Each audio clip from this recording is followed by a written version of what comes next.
Well, good morning, everyone. Happy Thursday and welcome. Welcome to our yet another Teach and Learn session with WiscNet.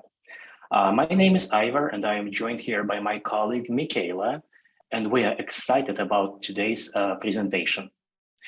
Inspired by our last Teach and Learn, when you wanted to learn more about MFA, EDR, and cyber insurance, we invited three fantastic presenters to talk about the subject. First, we'll hear from Ben Dumke, who is not only he represents our membership, but also he is a network and system manager and technology services for Lawrence University. And he'll talk on MFA in general, what it is, where to begin, and why you need it. After that, we will move on to Drew Shainek, a special agent for Wisconsin Department of Justice, Division of Criminal Investigation. And Drew will share his expertise from a cybersecurity perspective. What do they see in cybersecurity world, types of attack on MFA and EDR, what to watch out for, and how to possibly better protect your organization by following some little steps. And last but not least, we'll hear from a cyber insurance professional, Chris Danielson. He's a vice president and a risk advisor for Unitel company.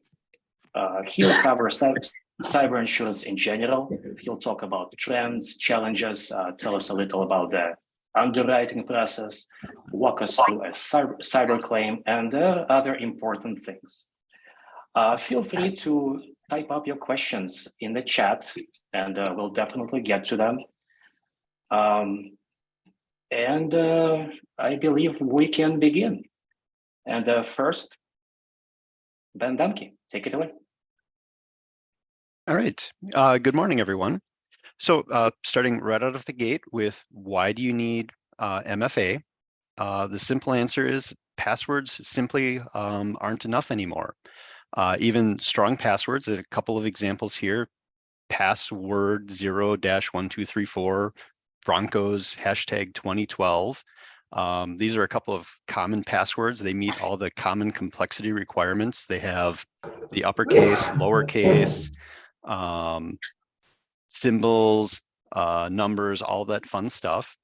A recent audit by the Department of Interior found that these were two of the most common passwords. They were used hundreds of times, I think 500 times, 400 times each.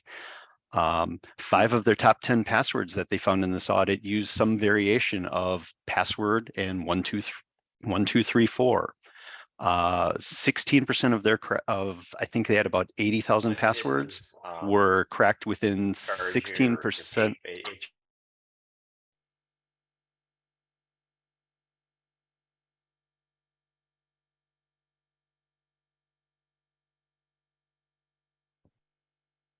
Hold on. Sorry. Perfect. All right, we're good. So just to back up just a little bit, the Department of Interior did a password audit, and 5 of their top 10 passwords used some combination of password and 1234.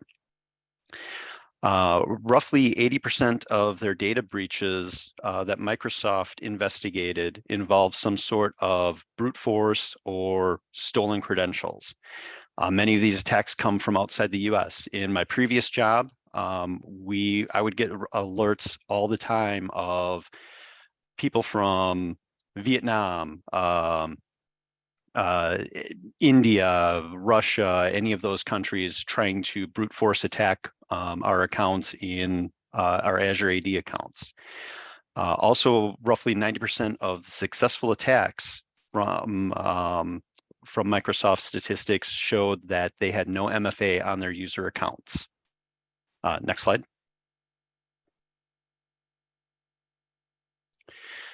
So how does it work? Roughly, it is kind of self-defining, multi-factor authentication. It's asking for multiple methods to confirm your identity. You're still typically using your username and password that we use to log into the computer that we've used for 20 plus years. But in addition to that, depending on different criteria or credentials, you're going to be asked for one or more of the following: a one-time code for text or email. Maybe it's an authenticator app, a badge, a USB key, or a smart card that you would plug into your computer or device. Maybe it's some biometrics, essentially just some other way to verify that you are who you are other than just that password. Some other options there would be adaptive rules. Maybe you have location or it's IP-based aware. Time of day, for example, maybe if you're typically 8 to 5, but after 6 p.m. or at some odd hours, you'll get that multi-factor prompt.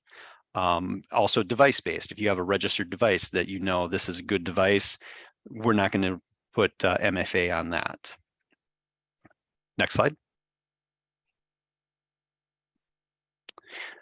So how to get it? Well, chances are you already have it available. If you have a Microsoft 365 tenant or Google Workplace, which most K-12 or education places already have those, you're going to have at least some level of MFA available. Microsoft, for example, on every platform, even their free platform, you can enable MFA. At the lowest levels, it's going to be enabled for everyone. You're not going to have some fine granular tools to be able to do that. You also have third-party solutions. For example, we use Duo here, and we use that to log into our admin consoles. Or you could have vendor or application-specific options. For example, Salesforce has their own MFA built into their platform. So that might be an option that you can turn on for that. Next slide. So things to look for when you're evaluating and considering what you want to do with MFA to meet your needs. Having multiple authentication methods. So again, going back to those things, maybe it's a one-time password type text that you get. Maybe it's an authenticator app that's installed on a mobile device. Those are types of pros and cons that you want to have for that. When you're looking at these things, you want to make sure that it has enterprise access so that it can support multiple applications, not just a single platform, or not just for a single thing where maybe you have MFA for only this application, but then you have a totally different MFA for something else. You want to make sure that it's can be integrated across multiple things or as many things as possible in your environment. Does it have those flexible policies that I mentioned before? You don't want to have MFA every single time you go to unlock your workstation.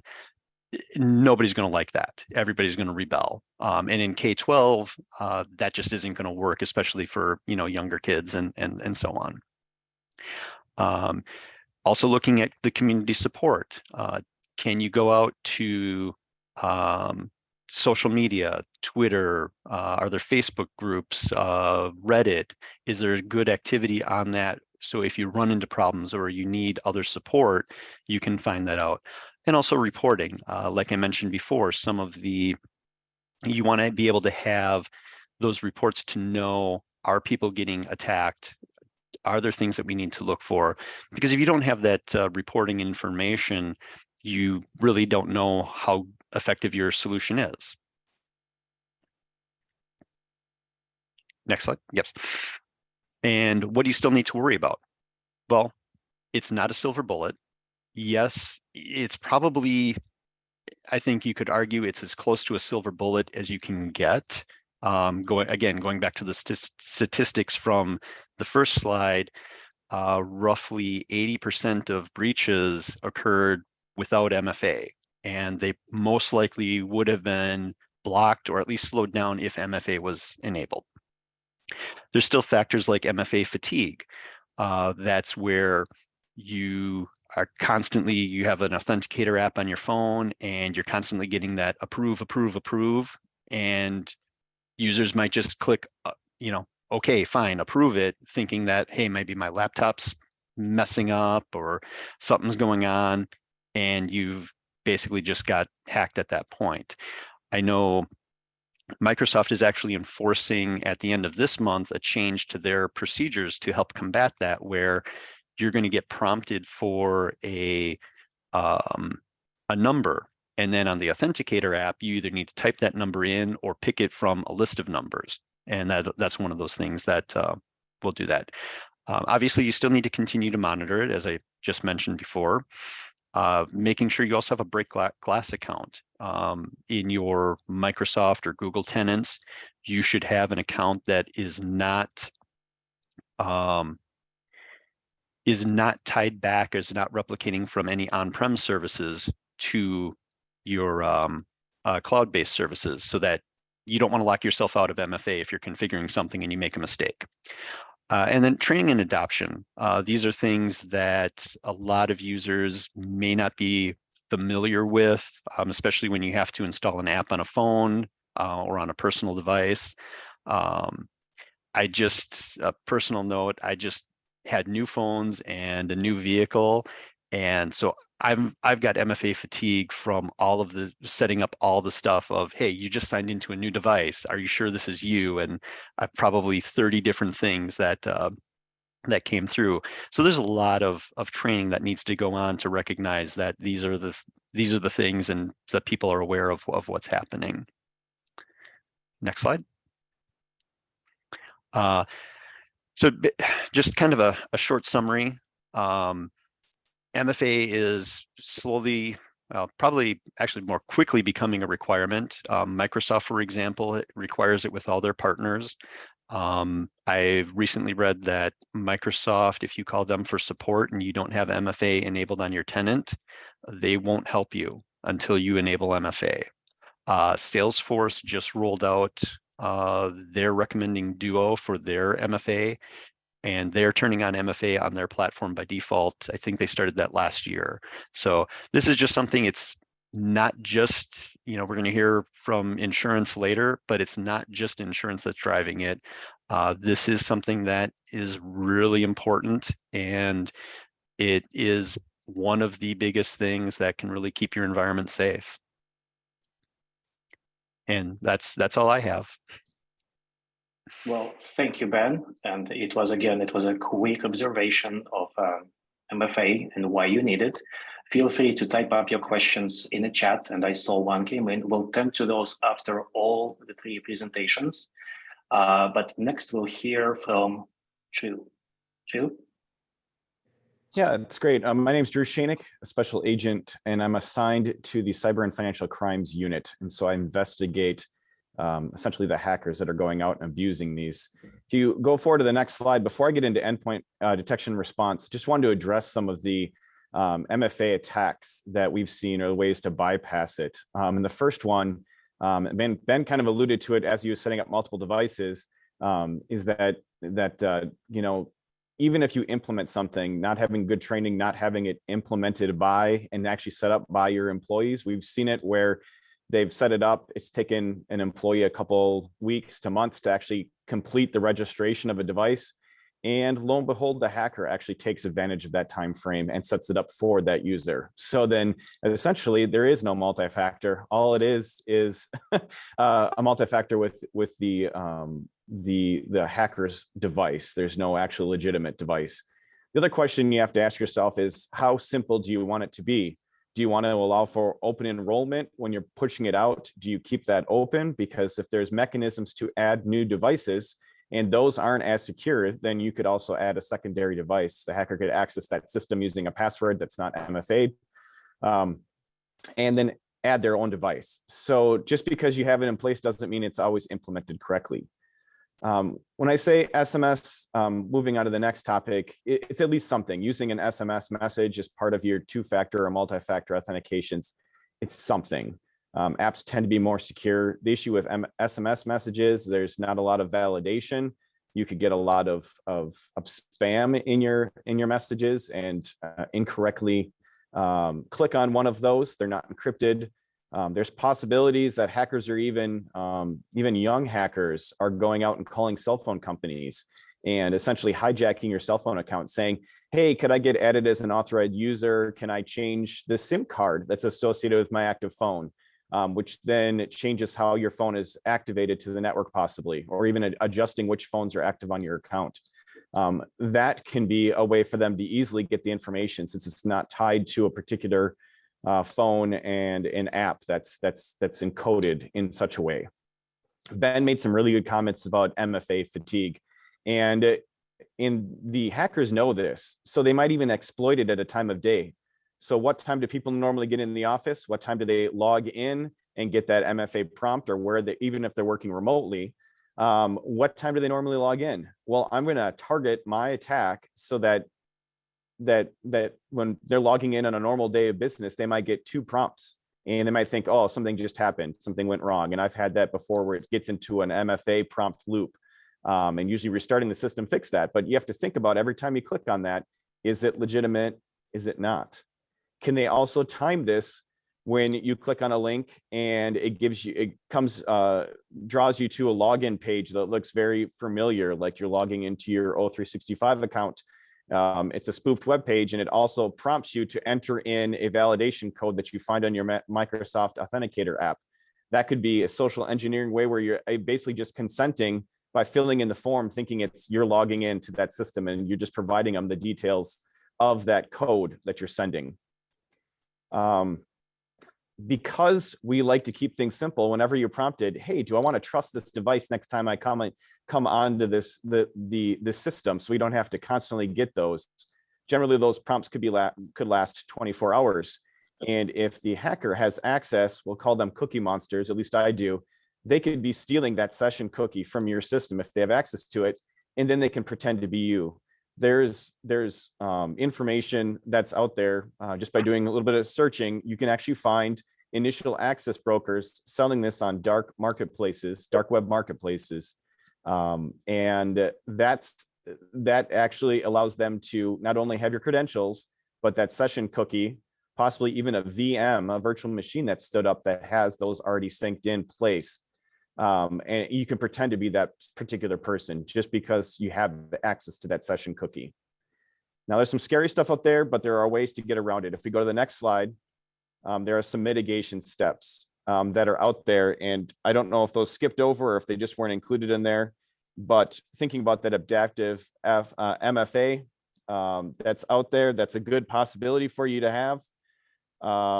Looking at securing your accounts, your cell phone accounts, that number matching that Ben said is going to be enabled, that's a great way to doing it. So not only do they have to look at their app, but they have to match it onto a screen, because the hackers won't have that information available to them. And then thinking about, on the really secure accounts, additional monitoring, and maybe even a hardware key, such as an RSA token with a PIN and a code combination. Those are great ways to mitigate some of those MFA attacks. I also want to talk about the issue of endpoint detection and response. So it's really important, if you're trying to adopt one of these solutions. I'm not a manager of much more than just our cyber lab here. I'm not someone that works directly with management of an IT type system, but I've seen these out as part of investigations, seen these deployed, and EDRs can be really great because they're not just like what used to be out there with the endpoint protection, working off a signature base and a database. They can be really good, especially if they're integrated with a SIEM where you're aggregating all of those logs. The problem is they can be resource intensive working on that endpoint system. They can give a restricted view because all we're looking at is an individual endpoint. We're not getting a whole system that's out there. And then once you produce all these logs and alerts, someone has to then go and look through them. That's why some of these other options that are out there, such as managed detection and response, or this new extended one that's out there, those can be also beneficial to implement. Whatever system that you're choosing, it really requires you to generate a good baseline on the system. What is normal behavior? Because it's not just working off of signatures anymore, like an antivirus would do, signatures of known bad things, but it has to know what is normal behavior on your system to avoid a lot of false positives or false negatives in that case. We don't want to actually miss something, but we also have to adjust the system so we're not constantly being alerted and we have a million alerts that we have to then sort through. That's why using an extended type of detection and response system It's a software as a service type application. So it's not just on the endpoint. It's all integrated where you have one management screen, but you can then manage some network detection tools and response. You can also monitor cloud services that are out there, but it's all in one platform. So it aggregates everything together and allows for single spot of management. And that brings us into, if you don't have the skills on staff to be able to do it, to actually hire someone essentially that managed detection and response. So all of those alerts, all that information, the alert triage, the remediation, the threat hunting can be outsourced to a third party that specializes in it. So those are options. If we go on to the next slide, I just want to, there are ways, of course, getting around all of these tools. There, there's code out there like drip loader, for instance, an invasive shellcode loader. It's available on GitHub that someone can go out and it targets EDR systems by hiding in the random traffic out there, all the high volume of events you might be missed, and it uses delays to avoid that correlation. So the big thing about EDRs is not only generating an alert, but also correlating multiple events that are associated to each other. And that's what this particular drip loader tool tries to bypass. There are things like Microsoft's anti-malware scan interface. There's ways to bypass that, though, that, an interface that tries to protect the system. There are interesting ways of doing that. There are ways to actually unhook the process. So as the EDR loads into memory, starts using drivers to monitor what's going on in the memory, these tools that are out there that are attacking these endpoint detection response systems will generate a separate or unmonitored instance of that same using the same DLL, and that's could be loaded as a batch process or something else. But then it can actually essentially do a bunch of stuff that's actually not being monitored by the EDR. So the EDR is hooked into another application, but it's unhooking it and making it so that it seems like it's running, but it's not doing anything.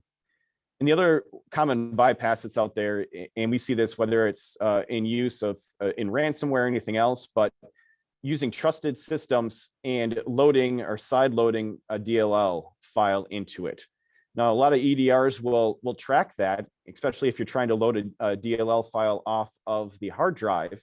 But if the tools that are out there, they bypass the fact that it's not being actually uploaded or loaded from the disk, it's being loaded from memory. So a different spot in memory, and it's exploiting that. So that EDR might not even detect it.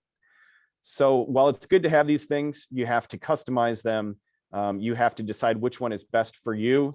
And you have to weigh the cost, the resources that are needed to run these against user and productivity. So those are some just really brief things I wanted to touch on. And I'm sure we'll get some good questions on this after we finish our presentations.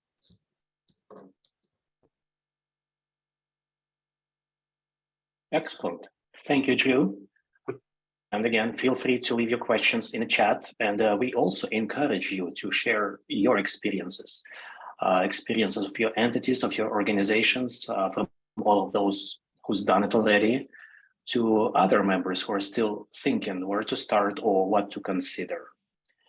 So yeah, this will be the way to teach and learn from each other here.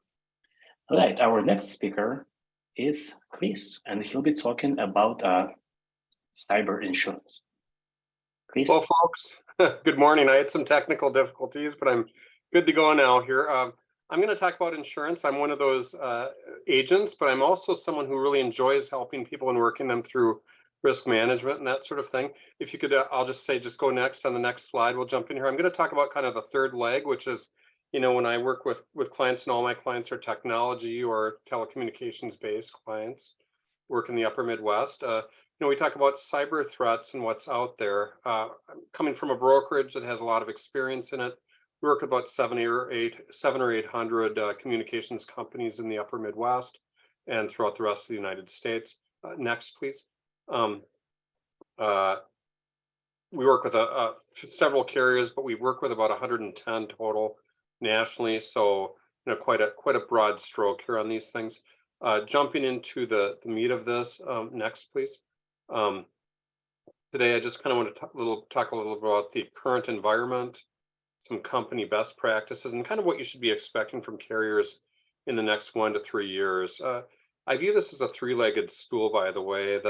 When you have a breach coming in, you want to make certain you're spending money on the IT folks, the technology, spend money on your disaster plan, get that up and ready. The third portion is the insurance. How are you going to pay for it? Next, please.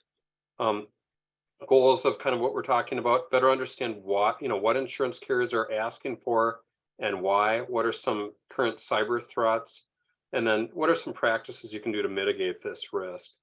Next. And going next on this, it'll pop down. So a little bit of this is dated, but I think it's still really relevant. Total estimated cyber losses in 2021, about 6.9 billion. Average ransomware payment in fourth quarter 2021, about 322,000. A little crazy. Kind of the trends I'm seeing. We're seeing supply chains getting hit. Of course, open RDP ports. That's where people are getting in. Seeing increases in insurance premiums on the tech side, 25 to 100%, and that's because of the massive losses they've been seeing.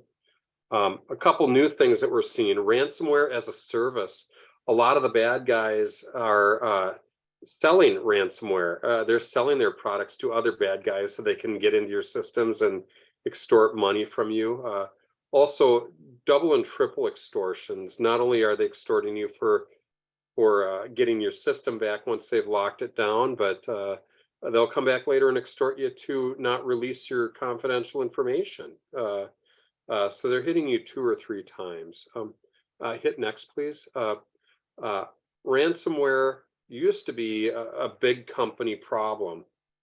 Roughly 82% of ransomware attacks now are for companies with fewer than 100 folks. So they're going to the rural marketplaces, they're going to smaller communities and really hitting, because a lot of folks feel, well, we're too small, we're never going to get hit. You're an awesome target for these guys. They love going after small companies. Next, please. A couple trending claims. Ransomware is still the top one. They're getting through remote desktop protocol. Thank you for kind of what happened, what we went through with the pandemic. A lot of people more remote now, a lot of ways of getting in. Phishing is still critical.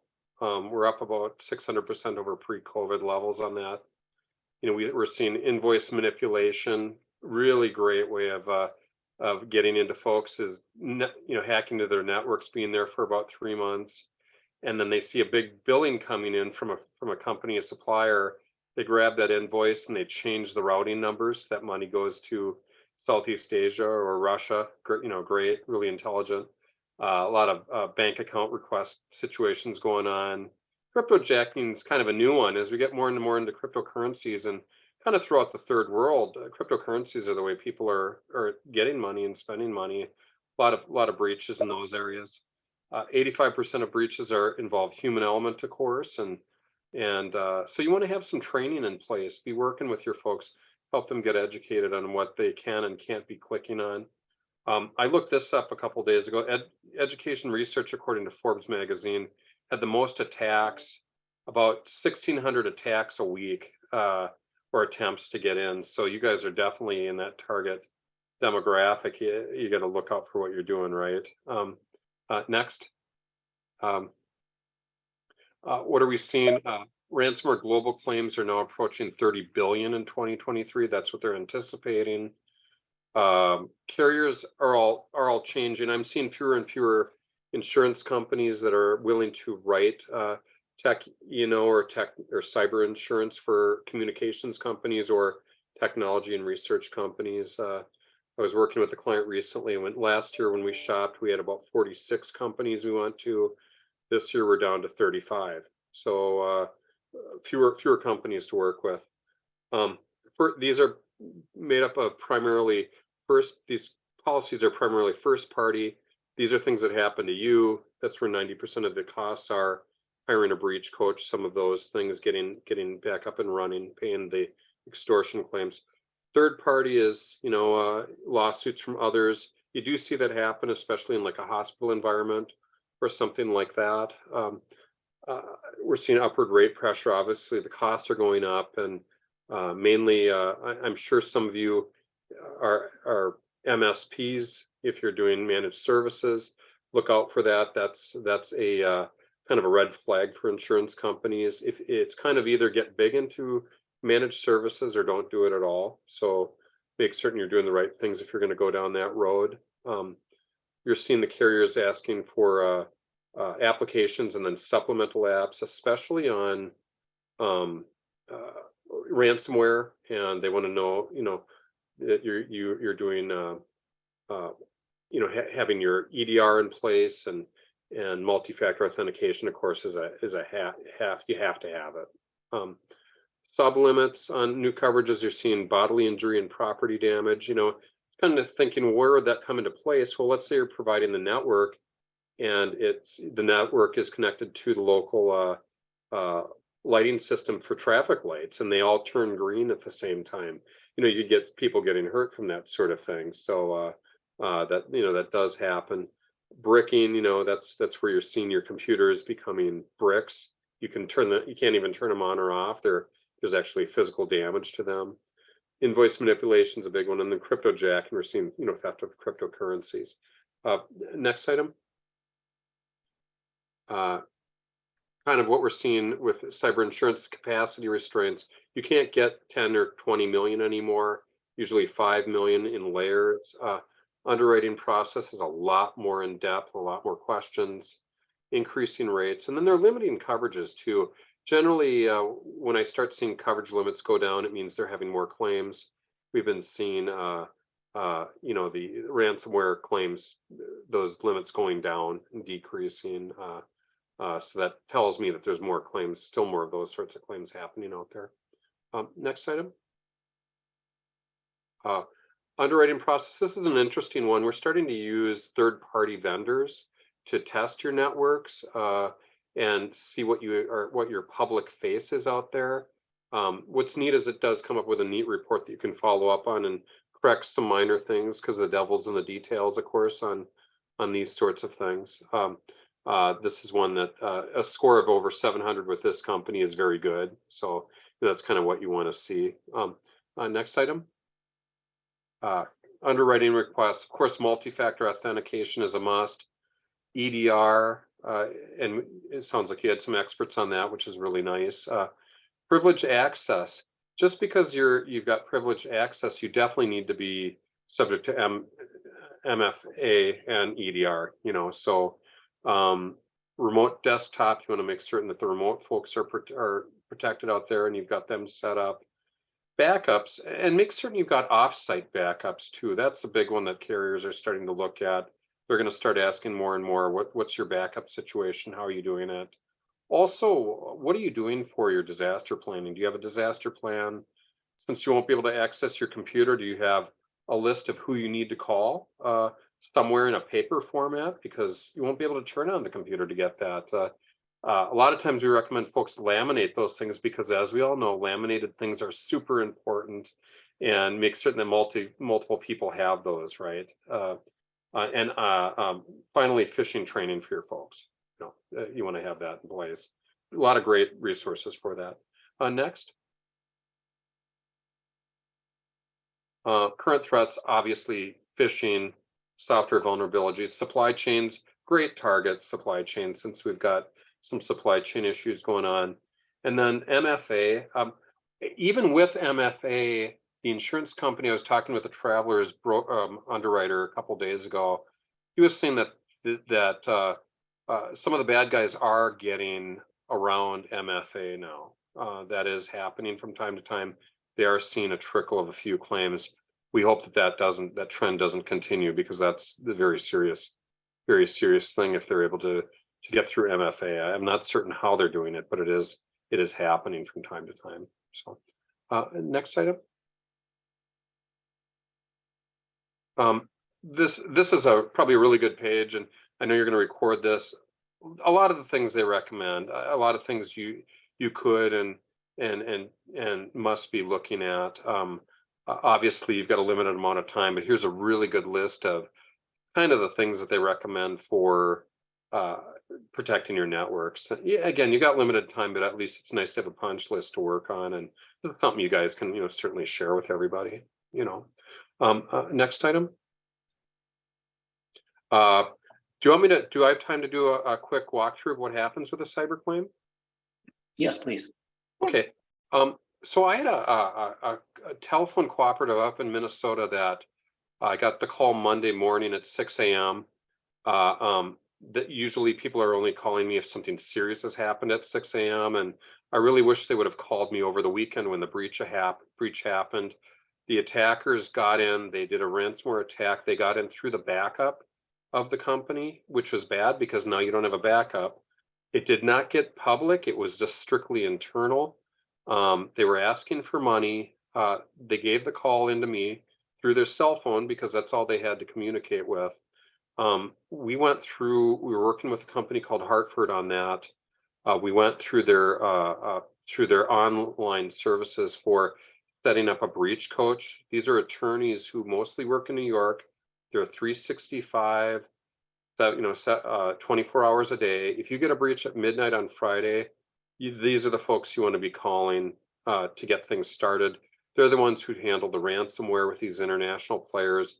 They help get a team in place to help you get recovered, do the forensics work, all of those sorts of things.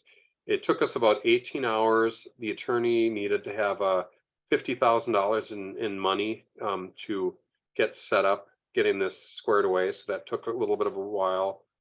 Surprisingly, I was the first person that they needed to call to get things up and running because I had all the detail on the policies and where to call. We were emailing or texting back and forth to get that information and get them set up. Once they had the breach coach in place, they started dealing with the ransomware player. They kind of found out that the ransom player wasn't very good. They were only good about 60% of the time when they got the code. So the ransom, when they dealt with them, they offered 60% of what the ransom they were asking for, and they paid them that amount. I guess there are good ransom ones and bad ransom players, and some are smarter than others. And this one didn't really understand the coding that they're using to breach the system. So we paid them. We got about 80% of the network back. We didn't get 100% back. So, but we were able to get things up and running within about a week and a half. Through forensics, again, we found out that they had gotten in through the backup, which complicated matters quite a bit in that case. Data restoration came next, getting things up and running. Now, part of their disaster plan is they worked with I'm in Minnesota, and we've got the Minnesota Telecom Alliance. They have a safety program through the association where they had a kind of a camper that they rolled up that had clean network stations, clean computers that they could use. So their staff used this camper. It was during the summer. They had air conditioning in there and that sort of thing. And they had at least 4 to 6 workstations that could work at to get things, keep things going, which is really nice. Bottom line is probably took, 1 to 18 months to get things back up to 99% for the company. This is a long-term thing. You got to go through a lot of things to get things fixed. Impact on underwriting, and the next year when renewal came around, Hartford did offer renewal, but it was roughly 10 times the premium. So to give you an idea, that was around 10,000, and they said they would renew it for 100,000. Well, we shopped it and found a better solution, but a lot of times the carriers will not renew that next year. They view you as a higher risk now because they're never certain that the bad actor didn't leave some pathway into your network. So it's kind of generally what they do. So anyhow, usually I spend quite a bit of time talking about this, but that's generally what happens on these attacks. It's certainly good to have third-party folks to help you walk through this and have a plan in place. Definitely recommend having a plan in place, right? You do it for a fire, but where you're 1,600 times a week more likely to have a breach than a fire, right? So maybe put some time and effort into it, and keep it in paper form. I hate to say it, but you still have to have the paper. So okay, next item. And then kind of takeaways: be proactive, align your team, make certain you talk with your agents. The insurance carriers know what they're talking about. Usually I have my underwriters talk with the clients to talk about what they can expect and address questions. Understand that the forms are changing. Utilize third-party resources. Super important to have folks to help you. Review your CIDR protocols. Have a disaster plan. You know, have a few folks that are going to help you with a disaster plan and work on your team. Rates and risks are climbing. Here's an interesting one. Before you sign a contract with someone, check with your agent, have them take a look at it, because a lot of times there's things in there that waive your liability or increase your liability with people you're working with. You want to make certain that you've got someone looking at those things for you. And these cyber forms, they're changing, they're different, and they're going to be changing every year, probably for the next couple of years. The good news is that I think we're through the last rounds of higher increases on the tech E&O. We're starting to see that flatten out a little bit. Having multi-factor authentication and EDR in place has really had a big impact on lowering claims. So, and then next item, I think that might be it. Yeah, just my info. And if you have any questions, certainly let me know. I look forward to talking with anybody about this. Thank you. Thank you, Chris. Wonderful. If any of the presenters, if all the presenters would like to just drop their like emails or any contact information into the chat, that would be great if you guys want to do that.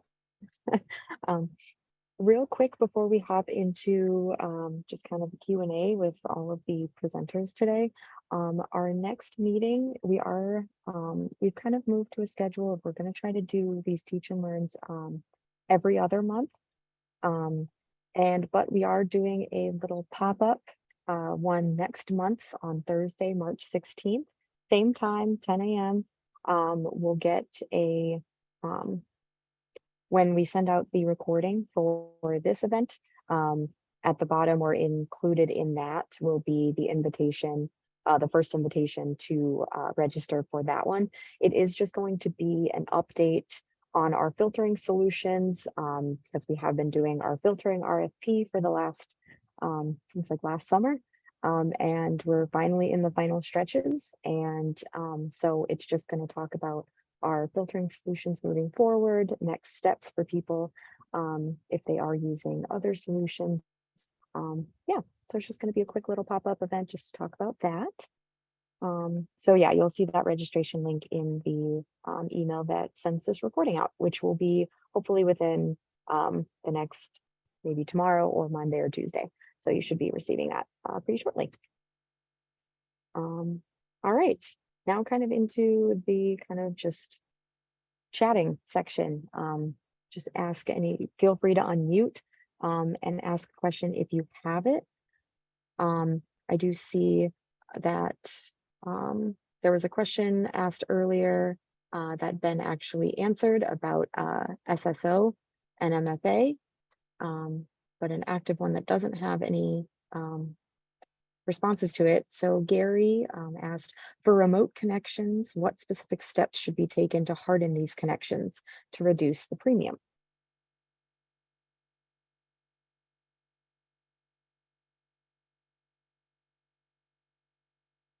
Right. Well, one of the things that I would suggest is if you're using remote desktop and you do need that, you can go through Remote Desktop Gateway, and that will help reduce some of the risk there.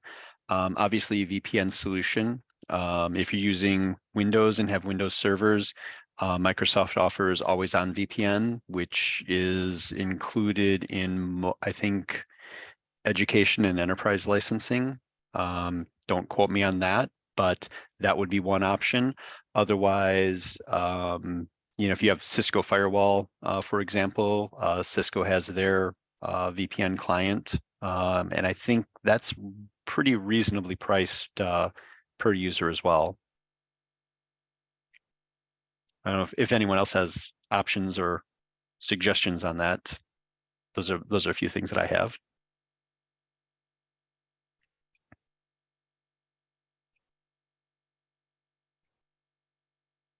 All right. Again, if you want to unmute and ask a question, do that. Otherwise, you can drop them in the chat as well.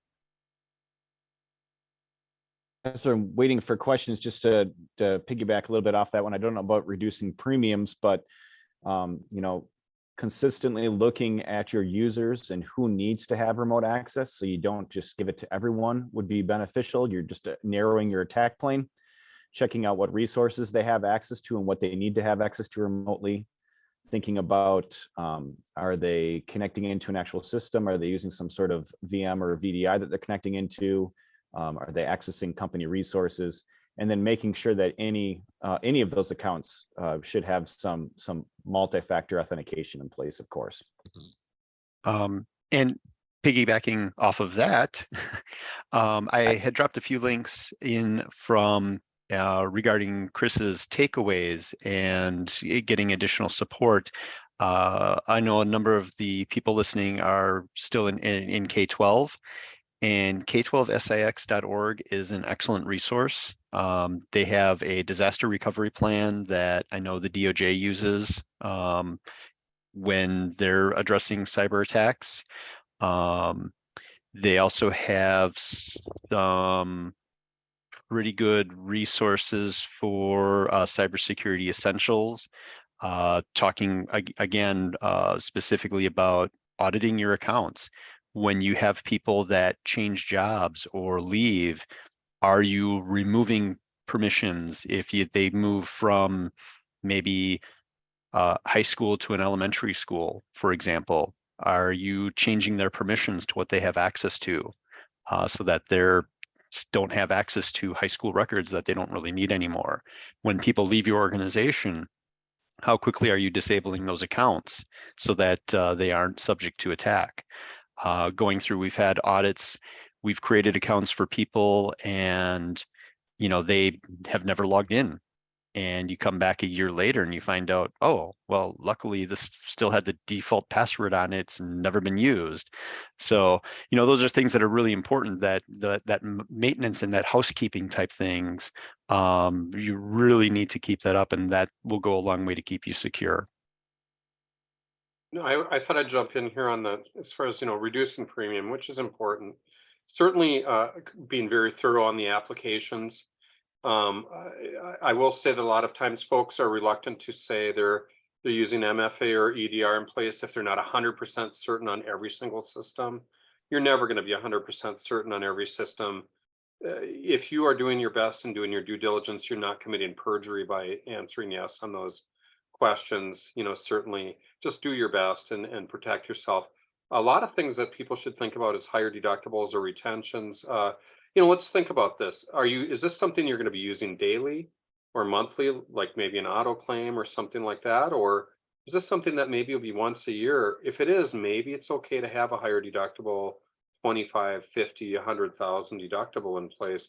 That certainly has a good impact. But I think, when we're negotiating with underwriters, and it is a negotiation, it's always good to give them more information. They're kind of like IRS auditors, right? Give them all the information you possibly can. They need to have that.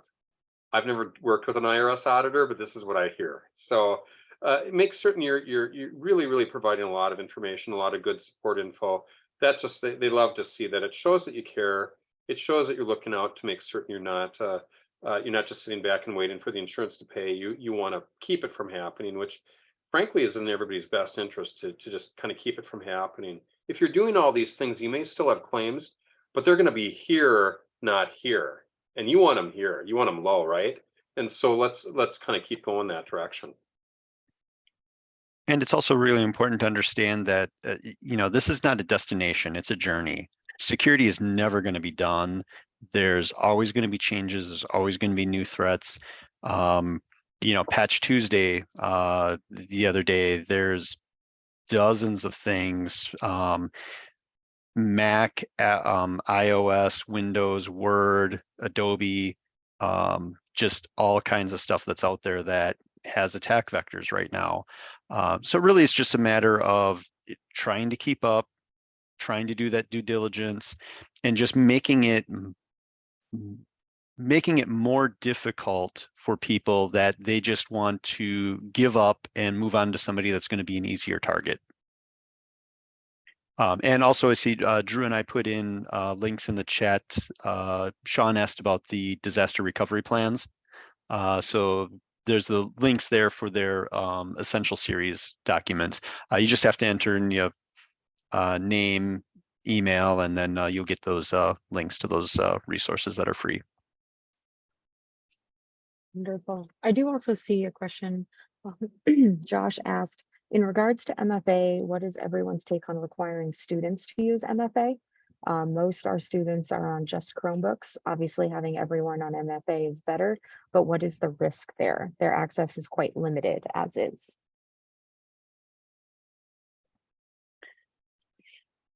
Ooh.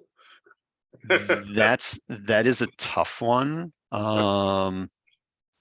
At the K-12 level, I know there are a few items out there. I'm trying to remember. I think Clever has an option for MFA that's scaled a little bit more for K-12 and especially younger groups, where I think they can just like look at a symbol and use that to match up. So there's a few options there. You can't, I don't think you can really require it for students. It's going to be a bit of a challenge. The most important thing is making sure that your students don't have access to a lot of items. Security wise, when I worked in K-12, we had a students group, and that students group had deny permissions to pretty much everything that didn't apply to them. So that's, you're kind of taking care of the security on that end. I do know from working with K-12 SIX, a bigger challenge was working with some teachers unions. I know there were people that shared their horror stories of requiring MFA and requiring people to enroll with their personal devices, and the teachers unions gave some feedback on that. So that could be a challenge in that regard. You might have a harder time with that than with students, but that's more political than technical. And Ben, I wouldn't say that I'm an expert in implementing any MFA, but thinking about some of the way that systems work, especially for younger kids, the possibility of implementing, I mean, students are there at school, but maybe a weekly code that changes on a weekly basis or something like that. So it's not every single time they log in that they have to come up with a new one, but like this week is, cabbage, this week is something else, and having it a little bit less reduced, that balances having to know something other than just a simple password that changes on a regular basis that could be listed on the board as a possibility. I don't know if there's a way to implement it, but I've heard that discussed before, especially for the younger kids. Yeah, and I think that's also where you get some of the conditional access. For example, one of the last things that I did at my previous job is we replaced our firewall, and we added a new Cisco. That upgrade has rules for any IP ranges outside of North America, just deny access to. And if you're looking at stuff that's on-prem, any of those resources, if you're traveling outside North America, you're probably on vacation. You probably don't really need access to that stuff. So any student accounts or anything like that are trying to get access, that are trying to, get to a remote desktop, for example, if you have that available, which, for pandemic, we had Autodesk and those things available through remote desktops so that kids could do that on their, on their phone. If wouldn't be a great experience, but they could, as long as they had internet access. But those are the types of things that you could look at as well, is those conditional access type rules to deny any access from IP ranges or anything like that, or maybe say, hey, after 7 p.m. These elementary kids, we're not going to allow them to have any access to anything from maybe 9 p.m. to 6 a.m. or something. So those are maybe other options that you could have as mitigations for that. Someone asked about QR codes for young students. I'm not sure if anyone has heard of that, or if that would be something that people would think is possible. Someone just said Clever Badge uses QR codes. Yeah, that's what I was thinking of earlier was the clever Okay. badge and QR codes. Okay. And I thought they had something where, as Drew was saying, where maybe it was like a symbol, like, you know, a bird or mountain or something like that that they could pick from.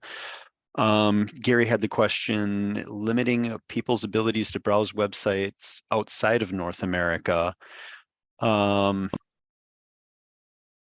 We recently did block Russia and North Korea. And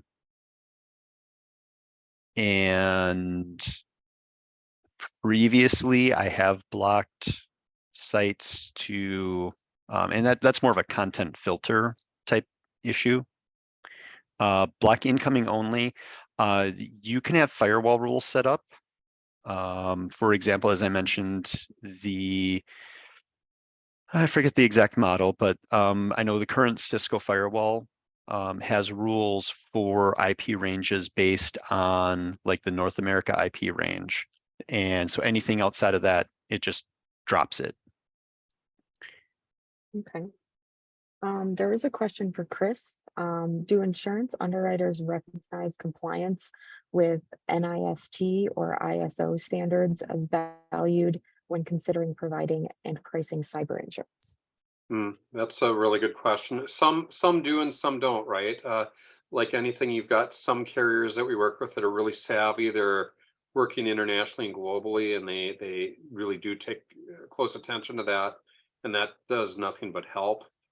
Some underwriters aren't as concerned about it, you know, within this niche, within this communications technology niche. So it certainly doesn't hurt, and I think it does help to illustrate that to them. It's more things that you're doing to keep in compliance, to show that you're doing your best to protect your network, and kind of avoiding, you know, claim avoidance is a really big thing in the insurance industry. And if it shows that you're doing the things you need to do, they're going to hopefully give us more credit on the rates that they're applying. So I'd say yes. I'd say definitely you want to have those included with what you're submitting to the agent when you're working renewals and things.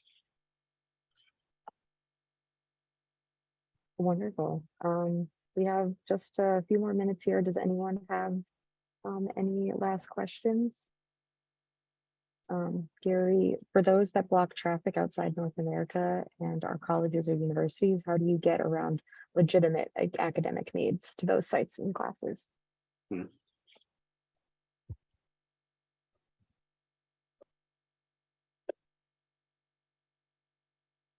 I don't know, not that you want to do this on a regular basis, but if it was deemed a legitimate research possibility, maybe whitelisting for a short period of time. I mean, that's going to be incredibly hard to deal with, but if there is someone, usually the filters go into place after you click on a link, or it's going to block you once you get to that point where you're trying to get the information. So if you're getting that just with any, I mean, even in the state government system, we have those web filters in place, and there can be false positives as far as blocking.